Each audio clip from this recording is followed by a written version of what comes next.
Hello friends, welcome to with my Moupiyali. তোমাদের সকলকে জানাই মাঘী পূর্ণিমার অনেক অনেক শুভেচ্ছা।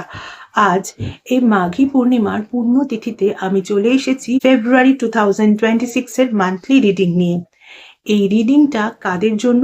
যাদের জন্ম যে কোনো মাসের 1 তারিখ থেকে শুরু করে 31 তারিখ পর্যন্ত, এবং যারা যারা নিজেদের প্রপার ডিওবি জানে না তাদের জন্য, অর্থাৎ সকলের জন্য। আমরা জানি এরকম একটা অসপিশিয়াস তিথিতে ডেটিসরা বলা হয় তাদের স্বর্গলোক থেকে বা হেভেন থেকে আমাদের পৃথিবীতে অবতরণ করেন। এই রকম একটা অসপিশিয়াস দিনে আমি ফেব্রুয়ারি 2026 এর মান্থলি রিডিং নিয়ে চলে এসেছি। তাহলে চলো আমরা দেখে নিই আমাদের ইষ্ট দেবতারা আমাদের জন্য ফেব্রুয়ারি 2026 এর কি কি মেসেজেস দিতে চান। তাহলে চলো শুরু করা যাক। এটা কিন্তু ভিডিওর সেকেন্ড পার্ট। এর আগে ভিডিওর ফার্স্ট পার্ট অলরেডি আপলোডেড। যারা যারা সেই পার্টটা মিস করে গেছো তারা একবার দেখে নিও। ভিডিওর এই পার্টে আমরা দেখে নেব যাদের জন্ম যে কোনো মাসের 5 তারিখে, 6 তারিখে, 7 তারিখে এবং 8 তারিখে, তাদের জন্য ফেব্রুয়ারি 2026 এর মেইন রিডিং কি কি হতে পারে। তাহলে চলো শুরু করা যাক। যাদের জন্ম যে কোনো মাসের 5 তারিখে তাদের জন্য কি কি রিডিং আসে একটু আমরা দেখে নিই।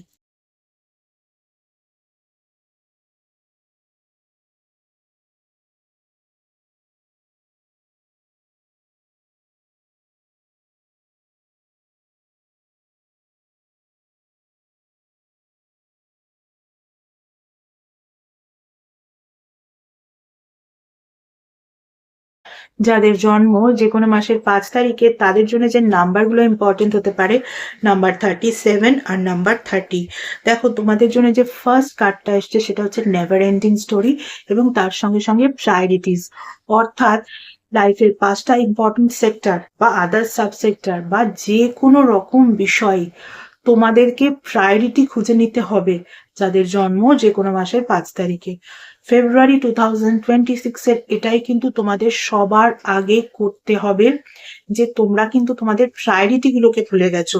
যেটা তোমাদের সবার আগে করতে হবে সেটাই তোমাদের প্রায়োরিটি হওয়া উচিত, কিন্তু সেই প্রায়োরিটির জায়গা থেকে তোমরা সরে গিয়ে অন্য কিছুকে প্রায়োরিটি দিচ্ছ।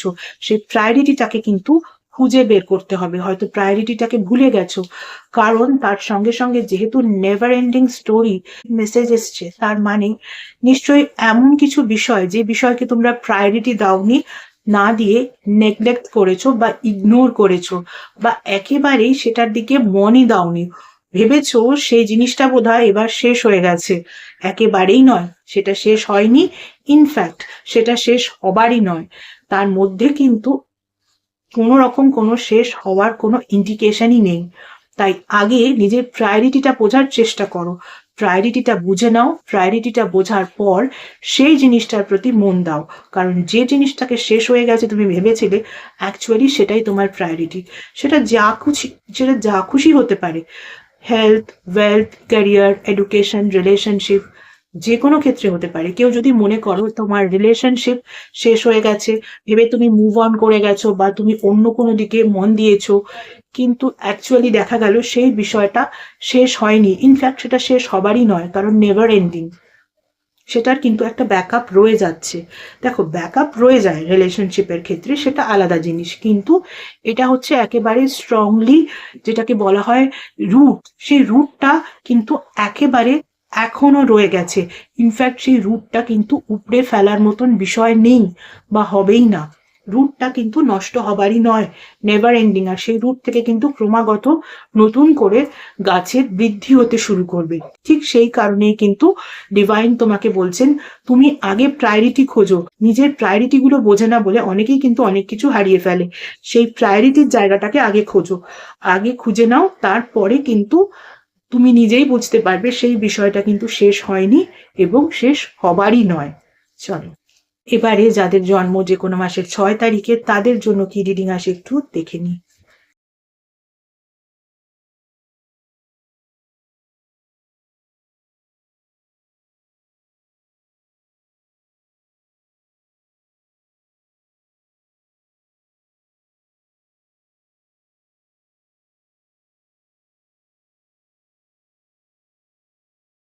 যাদের জন্ম যে কোনো মাসের 6 তারিখে তাদের জন্য যে নাম্বারগুলো ইম্পর্টেন্ট হতে পারে, নাম্বার 23 আর নাম্বার 45।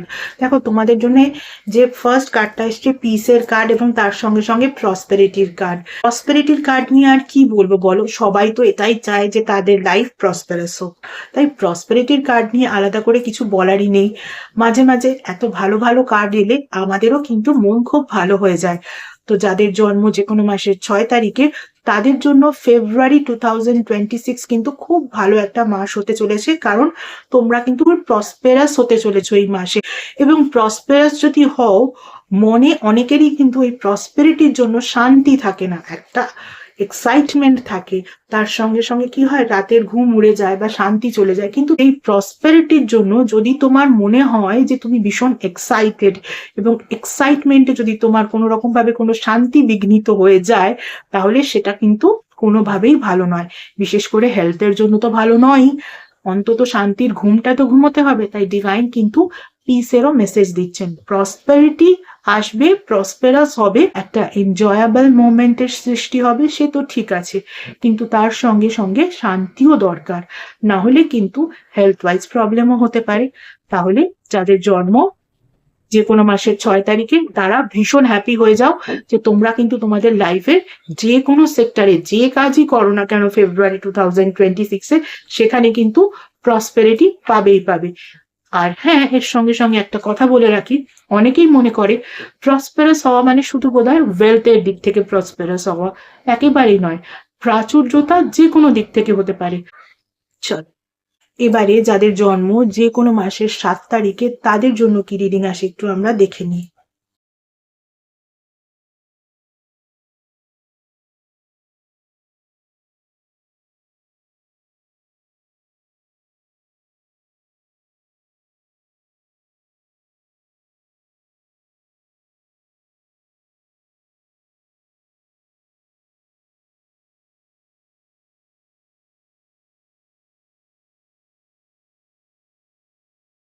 যাদের জন্ম যে কোনো মাসের 7 তারিখে তাদের জন্য যে নাম্বারগুলো ইম্পর্টেন্ট হতে পারে, নাম্বার 26 এবং নাম্বার 40। তোমাদের জন্য যে ফার্স্ট কার্ডটা এসছে হ্যাপি হ্যাপির কার্ড এবং তার সঙ্গে স্পিরিচুয়াল কোয়েস্টের কার্ড।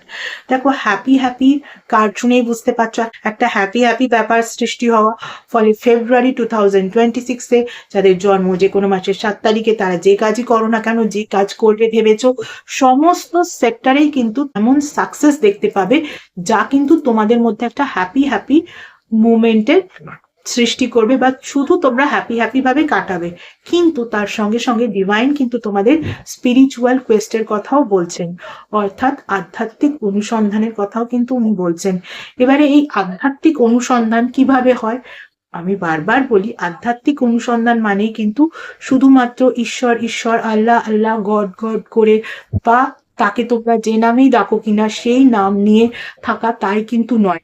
স্পিরিচুয়াল কোয়েস্ট অর্থাৎ নিজের সঙ্গে নিজেকে কানেক্ট করাও, তারপর তো তুমি হাইয়ার ডাইমেনশনে হাইয়ার পাওয়ারের সঙ্গে কানেক্ট করাবে।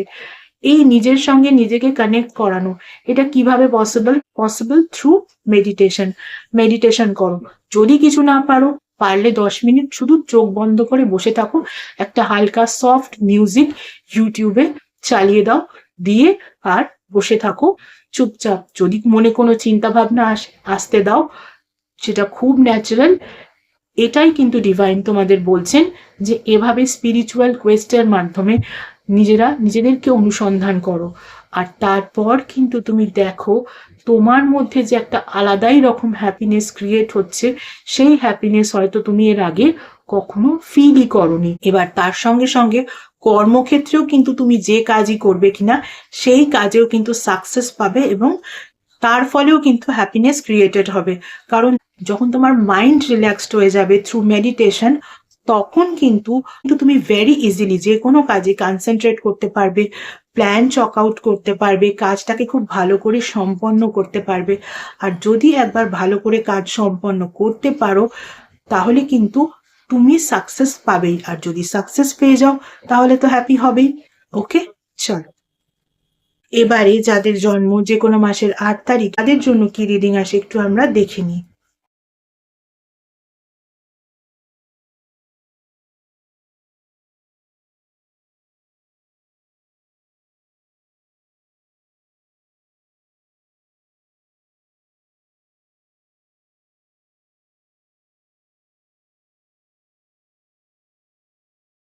যাদের জন্ম যে কোনো মাসের 8 তারিখে, তাদের জন্য যে নাম্বারগুলো ইম্পর্টেন্ট হতে পারে, নাম্বার 14 আর নাম্বার 16। দেখো তোমাদের জন্য যে ফার্স্ট কার্ডটা আসছে সেটা হচ্ছে ট্রুথ টু বি টোল্ড এর কার্ড, এবং তার সঙ্গে সঙ্গে ক্লিয়ার ইওর এনার্জির কার্ড। এই যে ক্লিয়ার ইওর এনার্জি, ডিভাইন কিন্তু কোনোদিনও পজিটিভ এনার্জিকে ক্লিন করার কথা বলেন না। সব সময় যদি নেগেটিভ কোনো এনার্জি থেকে থাকে, এখানে নেগেটিভ থট বা নেগেটিভ চিন্তাধারা, বা সবসময় নিজের সম্পর্কে যে এটা হয় না, ওটা হয় না, সেটা হয় না, এরকম ভাবনা যদি থেকে থাকে, সেই রকম এনার্জিকে ক্লিন করার কথা বলছেন, এবং তোমাকে তোমার মধ্যে পজিটিভিটি ক্রিয়েট করার কথা কিন্তু ডিভাইন বলছেন। এবারে এর সঙ্গে সঙ্গে ট্রুথ টু বি টোল্ড এর কার্ড এসছে, অর্থাৎ তুমি যদি কারোর থেকে কোনো রকম কোনো সত্য লুকিয়ে থাকো, যাদের জন্ম যে কোনো মাসের 8 তারিখে, তাদের বলবো একেবারেই কিন্তু এই সত্য লুকানোর কোনো রকম আর দরকার নেই। এবার সেই সময়টা এসছে, এবার সেই সুযোগটা এসছে, সত্যিটা কিন্তু বলে দাও। সত্যিটা যদি বলে দাও তাহলে খুব ভালো হয়, আর যদি সত্যিটা তুমি না বলো তাহলে কিন্তু অনেক সময় অনেক প্রবলেম পরে হতে পারে। এবারে তুমি হয়তো ভাবছো যে সত্যিটা বলার পরে তার সঙ্গে যদি তোমার কোনো রকম কোনো সম্পর্ক নষ্ট হয়ে যায়, তাহলে তুমি একটা কথা ভেবে রাখো যে ডিভাইন যখন বলছে, তার মানে কিন্তু কখনোই সেরকম কিছু হওয়ার চান্সেস নেই। অনেক সময় অনেক ক্ষেত্রে অনেক কিছু কারণে মানুষের কাছে মানুষকে সত্যি গোপন করে রাখতে হয়, কিন্তু আলটিমেটলি দেখা যায় পরে তাদের যদি তুমি বুঝিয়ে বলো যে কি কারণে তুমি সত্যিটাকে লুকিয়ে রেখেছিলে, তারা কিন্তু অবশ্যই সেই সত্যিটাকে একদম একসেপ্ট করে নেয়, বা সেই বিষয়টাকে একসেপ্ট করে নেয়। ডিভাইন যখন বলছেন যে এটাই সেই সময় সত্যিটাকে বলে দেওয়ার, তাহলে কিন্তু কারো কাছ থেকে যদি কোনো বিষয় কিছু লুকিয়ে থাকো, সেই বিষয়টা বলে দাও। ভয় পেও না, ডিভাইন তোমার সঙ্গে আছে, সত্যিটা বলে দাও। তিনি কিন্তু নিশ্চয়ই বুঝবেন কেন তুমি তার কাছ থেকে সত্যি লুকিয়েছিলে। সুযোগ এসছে যখন, সেই সুযোগটাকে কিন্তু ব্যবহার করো, সত্যিটাকে বলার চেষ্টা করো। চল, ভিডিওর এই পার্টে কিন্তু এটুকুই। বাকি রিডিং গুলো দেখতে হলে কিন্তু দেখতে থাকতে হবে। এছাড়া যারা যারা আমার থেকে পার্সোনাল কনসালটেশন নিতে চাও, তাদের বলবো পার্সোনাল কনসালটেশন কিন্তু একেবারেই ফ্রি কনসালটেশন নয়। পার্সোনাল কনসালটেশন কিন্তু paid consultation. Regarding what? Regarding numerology, vastu, tarot reading, tarot healing, crystal healing, healing with Reiki, healing with meditation, healing with law of attraction, healing with symbolism, astrology, palmistry, সনাতন ধর্মীয় পদ্ধতিতে spell casting, সনাতন ধর্মীয় পদ্ধতিতে মোজোব্যাগ making, এবং এমন কিছু special remedies যেগুলো তোমাদের ওভারঅল ডিটেলস চেক করার পরেই দেওয়া যায়, এভাবে জেনারেলি দেওয়া যায় না, ইত্যাদি বিষয় আমার থেকে কনসালটেশন নিতে হলে কিন্তু স্ক্রিনে যে ইমেল আইডিটা দেখতে পাচ্ছ, সেই ইমেল আইডিতে মেইল করো তোমাদের অ্যাপয়েন্টমেন্ট বুক করার জন্য। তোমাদের অ্যাপয়েন্টমেন্ট একবার বুক করা হয়ে গেলে তখন কিন্তু তোমাদের টাইম স্লট প্রোভাইড করে দেওয়া হবে, কল নাম্বারও প্রোভাইড করে দেওয়া হবে। যে টাইম স্লট ওয়াইজ সেই নাম্বারে কিন্তু তোমাদের কল করে নিতে হবে। এতদিন ধরে তোমরা যেভাবে আমার ফেসবুক পেজটাকে লাইক, ফলো, শেয়ার করেছো, আমার পেজে তোমাদের বন্ধুদেরকে ইনভাইট করে নিয়েছো, তাদের বন্ধুদেরকেও ইনভাইট করে নিতে বলেছো, ঠিক একই রকম ভাবে আমার ইউটিউব চ্যানেলটাকেও কিন্তু সাবস্ক্রাইব করতে হবে। পাশে থাকা বেল আইকনটাকে ক্লিক করতে হবে, এবং তোমাদের বন্ধুদেরও বলতে হবে তারাও যেন আমার ইউটিউব চ্যানেলটাকে সাবস্ক্রাইব করে নেয়। আজকের মতো এইটুকুই। Tata. Thank you so much.